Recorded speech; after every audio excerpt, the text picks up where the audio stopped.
Accueillir les plus grands athlètes au monde il y a 50 ans aura coûté cher à Montréal, mais est-ce que ça en valait son pesant d'or au point de se relancer dans l'aventure?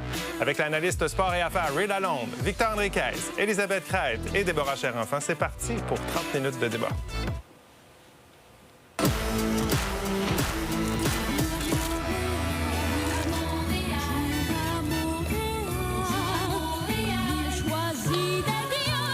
Si vous entendez au loin cette chanson, c'est ce que chantait le jeune René Simard il y a 50 ans lors de la cérémonie d'ouverture des Jeux de Montréal en 1976. Tu te souvenais-tu de ça? Oui. Tu es le seul autour de la table qui était là à cette époque-là. Ces Olympiques ont marqué plusieurs générations de Québécois quand même. D'ailleurs, les festivités du 50e ont été dévoilées la semaine dernière. Elles seront une occasion de souligner les performances sportives marquantes. Les plus vieux se souviennent encore d'ailleurs de la note parfaite qu'avait obtenue la gymnaste roumaine Nadia Comaneci au bar asymétrique. Ce fameux Perfect 10 a été le premier de l'histoire olympique. Montréal occupe une place très spéciale dans mon cœur.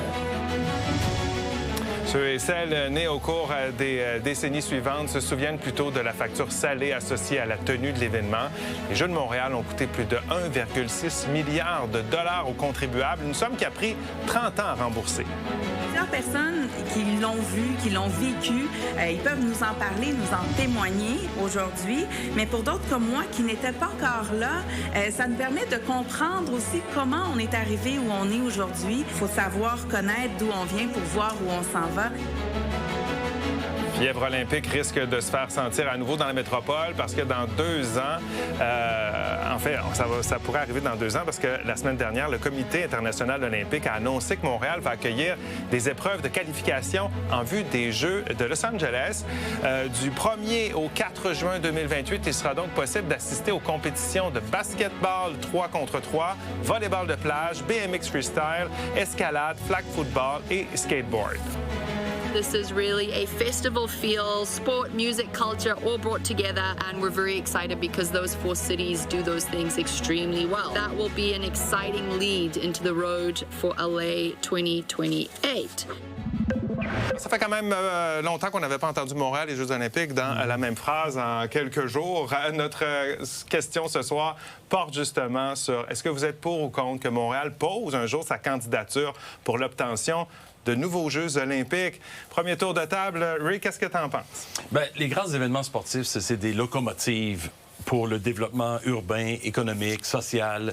Ça laisse un leg, puis il faut juste avoir une gestion serrée avec une vision long terme de l'utilisation de ces infrastructures après les Jeux.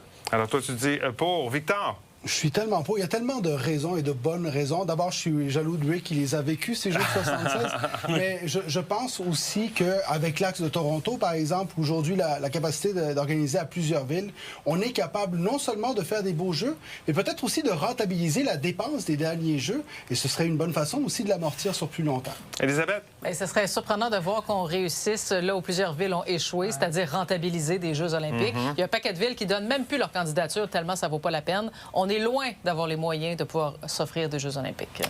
Déborah? Moi aussi, je pense d'un point de vue de pragmatique. On a d'autres choses à régler ou à réparer surtout. Victor parle de dépenses, on devrait parler de vraiment un gouffre financier. On n'a vraiment pas les moyens. Puis je pense qu'on a d'autres façons de faire rayonner Montréal. On le fait de d'autres façons. Mais les Jeux olympiques, je pense que Montréal n'a pas sa place maintenant dans la liste de villes candidates. Alors, le clan du pour d'un côté, du contre de l'autre. Allons voir comment se divisent nos téléspectateurs avant le débat. 39 %, c'est le pourcentage de téléspectateurs qui disent être pour, alors que 61 % sont contre. On commence ça comme ça, on efface tout ça et on recommence le décompte des votes. Quand vous serez prêts, vous irez voter et vous pourrez également commenter par courriel ou sur Blue Sky. Et je vous rappelle que vous avez vos interrupteurs. Ne vous gênez pas pour vous en servir. Ray, nous, autour de la table, on les a pas vécus, ces jeux-là, mais on les a payés. En tout cas, on se souvient comment on les payait. Moi, je les ai payés pendant plusieurs années.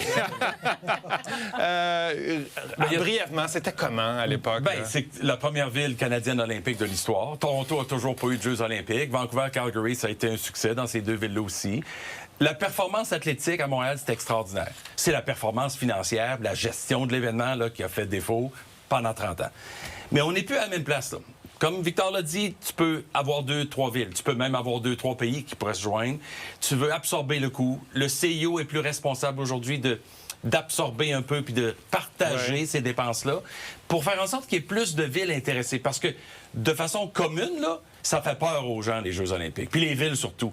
Ils se disent, quel est l'avantage pour m'investir comme ville? Puis les contribuables ont peur aussi de l'effet financier.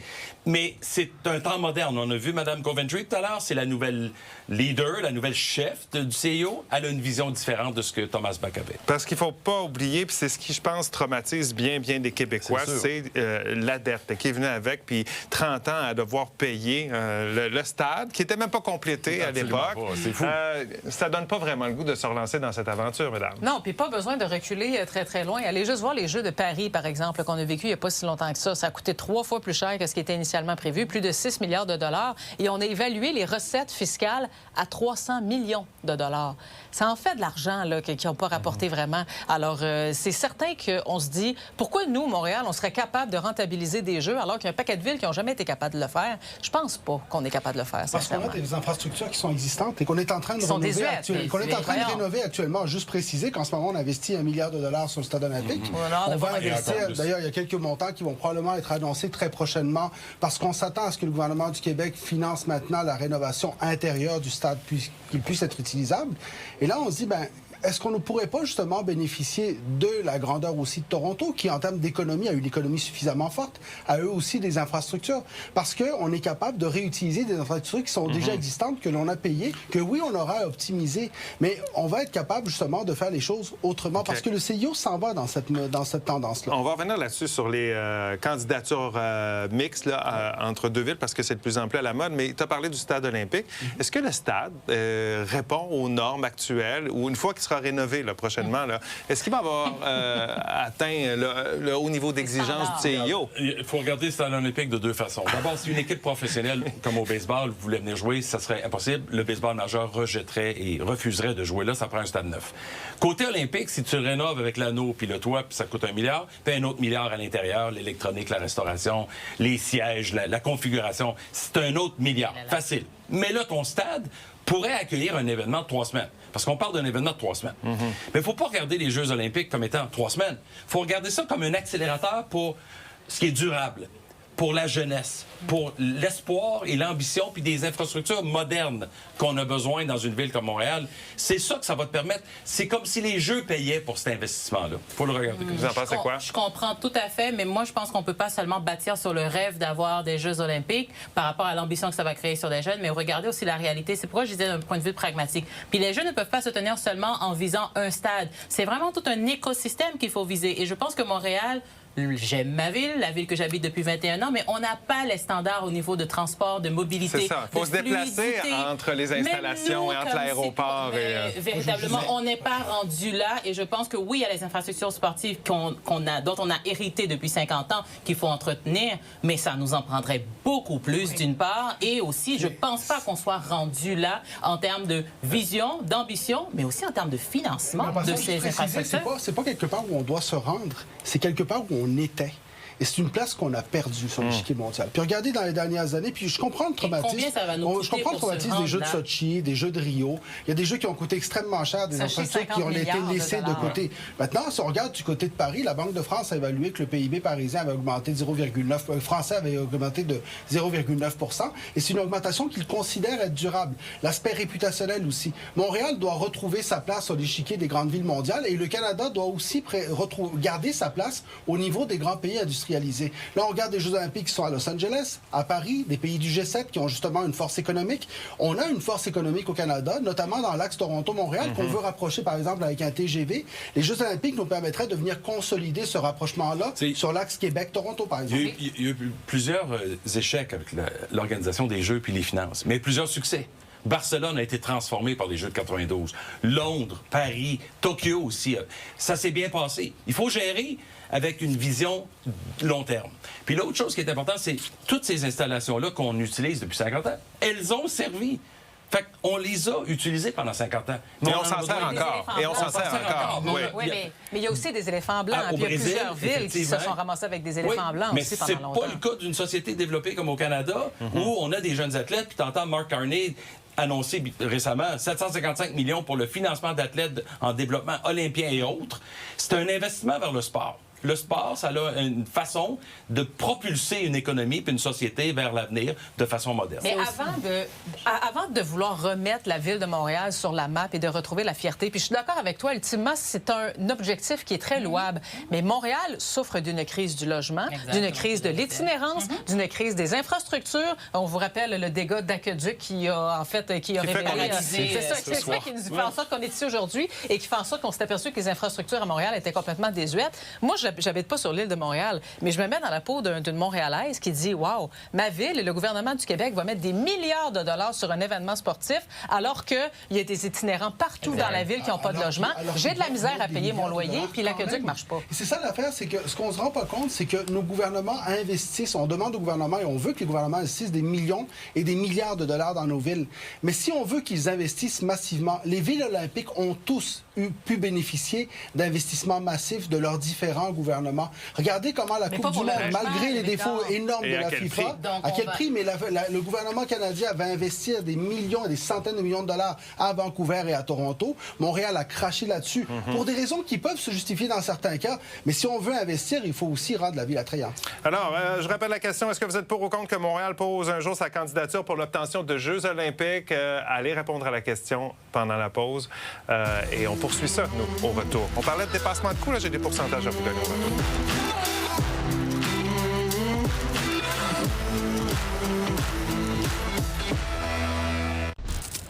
On est de retour au débatteur. Est-ce que vous êtes pour ou contre que Montréal pose sa candidature pour l'obtention de Jeux olympiques? C'est la question qu'on vous pose. Allez y répondre et commenter également. Dépassement de coûts. C'est l'Université d'Oxford qui avait sorti une étude à un moment donné. Je vous donne quelques exemples. On parle souvent de ponts, de routes et de tunnels. Là. Les dépassements de coûts moyens de ces grands projets-là, on parle d'à peu près une trentaine de pourcents. Les projets informatiques, 107 de dépassement de coûts. Les Jeux olympiques en moyenne été-hiver mélangés, 172 Et si on prend juste les Jeux olympiques d'été, 213 Alors, on comprend que ça peut être inquiétant. Mais ça peut être rentable, tes jeux, vraiment? C'est vrai ce que tu dis vis-à-vis le dépassement. On n'a pas la transparence qu'on devrait avoir quand on met en place un premier budget. Donc, on n'est même pas honnête avec ça. C'est pour ça que je te dis que ça revient toujours à la vision, puis au leader, puis au groupe. Mais les Jeux de Montréal, un échec total. Les Jeux de Moscou en 80, un boycott. C'est arrivé à Los Angeles avec un gars qui s'appelait Peter Ueberroth, qui est un marketing, un gars de commercial, qui est devenu le commissaire du baseball majeur par la suite. Los Angeles a transformé l'opportunité olympique en opportunité marketing et commerciale. Depuis ce temps-là, il y a des réussis puis il y a des ratés. Mais au moins, on a prouvé que tu peux faire de l'argent avec les Jeux olympiques quand c'est géré correctement. Okay. Je veux juste préciser là, sur les dépassements de coûts, ce n'est jamais arrivé, pas une seule fois, depuis 1960, que les budgets soient respectés. Pas une fois. Ouais. C'est incroyable. Alors, quand même. Et ce qu'on présente aux citoyens... de planification. Oui, puis de transparence aux citoyens. Et parlons aussi d'acceptabilité sociale. Mais parlons d'acceptabilité sociale en passant. Les consultations publiques que les villes ont faites auprès des citoyens, très souvent, se sont soldées en disant « Oups, les gens en veulent pas des Jeux olympiques. » Ça aussi, c'est à prendre en considération parce que c'est de l'argent public qui est mis là-dedans. Il faut que les citoyens soient d'accord avec ça. Et avec tous les problèmes qu'on a présentement au Québec, je suis pas certaine que de l'argent public et de, j'ai envie de dire, des enjeux. Parce que pour être en mesure d'accueillir les Jeux olympiques, les années que ça va prendre pour mettre à niveau nos routes, nos infrastructures, nos installations, bref, ça va être aussi encore plus, si on pense aux Montréalais, encore plus de dérangements que ce qu'on connaît déjà avec les nids de poules, les cônes oranges, les routes fermées, bref. Et j'ai même envie de dire, je sais que par rapport à la taille de certaines villes qui accueillent les Jeux olympiques, j'ai envie de dire, Montréal est quand même petit par rapport à ce que ces Jeux olympiques dans les années 2026-2030. Je vois déjà les réactions de mes collègues. Je vais justement envoyer moi-même la balle. Je vais envoyer la balle à Victor. Si tu permets, attends un peu, Victor. Ce qu'on voit depuis les dernières années, puis c'est ce que tu parlais tout à l'heure, puis là, tu vas pouvoir développer ton point, c'est que c'est plus des candidatures de ville unique. Toi, tu disais on devrait faire ça avec Toronto. Donc, on n'est pas obligé d'avoir toutes les infrastructures chez nous. Ben, c'est exactement ça. Puis justement, c'est là où est-ce que, si vous m'aviez dit, à l'époque, par exemple, de l'ancien président Thomas Bach, si on avait eu cette idée-là, je vous aurais dit, c'est probablement très réaliste. Le CIO n'avait pas fait le cheminement qu'ils sont en train de faire. Le CIO, en ce moment, dit, nous sommes conscients que l'avenir olympique passe par des budgets beaucoup plus raisonnables, par des infrastructures déjà existantes et par des organisations multivilles. Et justement, au Canada, on a cette opportunité-là parce qu'on a une certaine proximité entre la ville de Montréal, Toronto, Québec, même Kingston ou Ottawa. Donc, on est capable d'organiser quelque chose qui soit intéressant à ce niveau-là. Je pense qu'il faut pas oublier aussi que tu parlais de Los Angeles, mais les villes aussi influencent le mouvement olympique dans la façon d'organiser les Jeux. En 76, on a fait des erreurs. Justement, cette expérience-là peut nous servir, mais il faut rester aussi positif par rapport au fait qu'à long terme, ce genre de bénéfice-là ne se retrouve pas ailleurs, d'aucune autre façon, tu retrouves le comité olympique n'a pas le choix non plus d'essayer de trouver des solutions parce qu'il n'y a plus de villes qui veulent porter leur candidature à cause de tout ce que ça implique. Et là, un modèle multiville, honnêtement, je pense que ça peut être intéressant. 2 villes, c'est pas assez parce que ça voudrait dire qu'on accueillerait que la moitié des épreuves puis on n'a pas les moyens. Mais si tu as plusieurs villes et que ça réduit les coûts considérablement et qu'on est capable de démontrer qu'on va rentrer dans notre argent et que le contribuable ne va pas perdre de l'argent là-dedans et surtout que cet argent-là ne sera pas pris de d'autres budgets pour réparer ce qui ne marche pas au Québec en ce moment. Et je pense qu'on n'est vraiment pas à ce point-là. Non, mais on est... Attention. Prends la Coupe du Monde qui a lieu cette année, US, Canada, Mexique. En 2030, la prochaine Coupe du Monde, c'est dans 5 pays, dont l'Amérique du Sud et l'Europe. On commence à comprendre que c'est trop difficile et trop lourd pour un pays ou une ville. Tu as raison. Donc, vous êtes d'accord? Tel que tel, avec le modèle actuel, c'est pas possible. Non, on est d'accord. On s'en va vers un changement et une transformation du mouvement olympique. On n'est pas là encore, mais on a la bonne personne pour emmener ça. Si vous regardez les dernières Olympiques, ça a été Cortina d'Ampezzo et Turin à 4 heures de distance. Alors, on n'est pas là encore. Je suis désolé, mais on est là, justement. Si vous regardez les Coupes du Monde à 3 pays, les premiers exemples, c'était Japon, Corée du Sud. Le prochain, c'est 5 ou 6 pays sur 3 continents. Là, littéralement, on va avoir le Maroc, l'Espagne, le Portugal, les 3 pays d'Amérique du Sud. Un jour, une compétition mondiale va bien porter son nom. Ça va se passer partout. Pense aux Jeux à Paris, là. On avait des installations existantes. On a transformé des environnements culturels et artistiques en placements sportifs. On est allé à Tahiti? Exactement. On n'a pas dépensé sur les installations nouvelles. Moi, je veux savoir, Ray, se lancer là-dedans, il faut penser là, que mettons, entre 2030 et 2040, il va falloir budgéter à peu près combien de milliards de dollars pour pouvoir accueillir des si Jeux? on fait un budget bidon au début, puis on ne sait pas honnête et transparent, on va dire que ça va nous coûter comme 7-8 milliards. On sait qu'on va se retrouver à 12-14 milliards. Il faut vraiment être un peu plus transparent et plus honnête. Ça a été le problème. J'étais associé en 2014. 54 milliards de dollars, ça n'a aucun bon sens. Mais au Qatar, en 2024, pour la Coupe du Monde, 220 milliards de dollars. Ça n'a pas de bon sens. Ça n'a aucun bon sens. Il ne faut pas penser comme ça. Il faut dire comment on garde ça en bas de 10 milliards, puis que d'autres participent à ces frais-là. Et ça va être possible dans 10 ans, tu penses, de rester en bas de 10 milliards? Oui. Dans J'ai hâte de voir ça. 15 ans. Mais juste le troisième lien est plus que ça. Mais là encore, ça dépend de comment on présente les chiffres et comment on présente le montage financier, parce qu'Elisabeth faisait la liste d'épicerie tout à l'heure, qu'on voit tout ce qu'il faut accomplir, sans parler même d'acceptabilité sociale, comme tu disais. On n'est pas sorti du bois du tout. Commentaire d'Éric pour aller à la pause. Il dit qu'il est contre. Nos infrastructures sportives sont désuètes pour ce genre de défi. Il faudrait faire un gros ménage à Montréal. On en parlait. Heureusement, ce ne serait pas demain. Ce serait peut-être dans 10-15 ans. On s'arrête quelques minutes. Au retour, on aura d'autres commentaires et on regardera si l'aiguille a bougé.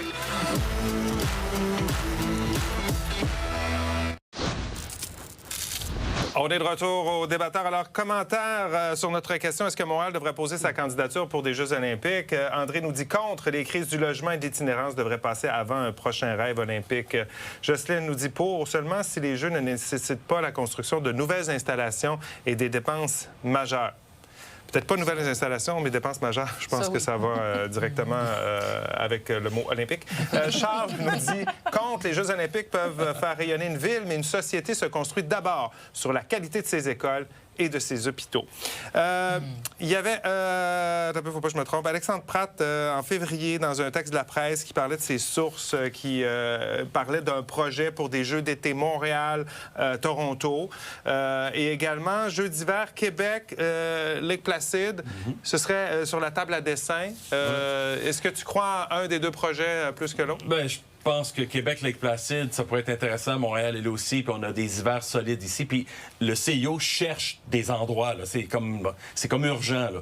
Ils n'ont pas assez de villes qui veulent accueillir les Jeux d'hiver. Ça prend des endroits. Puis surtout, NBC, qui paye la facture olympique pour tout le monde, ou le réseau américain, veut des Jeux sur le fuseau horaire de l'Est régulièrement. On ne peut pas toujours être en Asie ou en Europe. Ça. Donc ça, c'est important pour eux aussi dans le choix puis la décision des prochaines villes. Mais Québec, ça fait longtemps que Québec veut avoir des Jeux olympiques. Ça va coûter cher à Québec, mais ça pourrait être une belle opportunité. Il va y avoir de la neige. Il va y avoir de la neige. Ça, ici, c'est pas garanti à Montréal. Michel, on a un commentaire d'un éditeur qui dit on bâtit une société sur la qualité de nos écoles et de notre santé. Mais regardons comment on a bâti la société québécoise autour de l'Expo 67 et des Jeux olympiques de 76, justement. Au niveau sociétal, au niveau de l'ouverture sur le monde, au niveau de la réputation mondiale de Montréal, l'effet n'a pas été sur 5 ans ou sur 10 ans. On est 50 ans plus tard, on va encore cet effet-là. La question, c'est dans les générations futures. Puis tu sais, au pire, oui, ça a été remboursé, mais les générations futures, comment est-ce qu'elles vont bénéficier? On a une opportunité de faire quelque chose d'unique, de nouveau, de différent. Je pense que de cracher là-dessus, c'est justement d'hypothéquer l'avenir de nos villes. Élisabeth Desborras, si on trouvait une façon de vraiment contrôler les coûts d'un projet comme celui-là, est-ce que vous changeriez d'idée? J'ai envie de dire, comme tu viens de dire, olympique, c'est difficile de pallier ça à dépenses majeures, mais je pense qu'on n'est pas complètement contre. Ah non, mais c'est juste que j'y crois pas. Je n'y crois pas à des Jeux olympiques qui peuvent contrôler les cours. Ça s'est presque jamais vu. C'est antinomique, effectivement. Mais moi, je pense que pour Montréal, c'est plus une position contre pour maintenant. Est-ce que c'est contre à jamais? Peut-être pas, mais je pense que pour la prochaine décennie, on a d'autres chats à fouetter et d'autres choses à régler. Ouais, et il faut voir également si le Comité international olympique change pas un peu ses règles pour justement rendre ça plus facile. Allons voir, avant le débat, c'était 39 des internautes qui étaient pour que Montréal pose sa candidature pour l'obtention de Jeux olympiques, 61 étaient contre. On termine ça comment? C'est 53 des internautes qui sont pour, 47 des gens qui sont contre. Ça s'est resserré et c'est le clan du pour qui remporte ce soir ce débat. Et Ray, choix du public ce soir pour les meilleurs arguments. Décidément, tu as convaincu beaucoup de nos téléspectateurs ce soir. Merci d'avoir été avec nous pour ce bon débat. On verra si un jour Montréal va poser ou non sa candidature. Passez une excellente nuit. On se retrouve demain.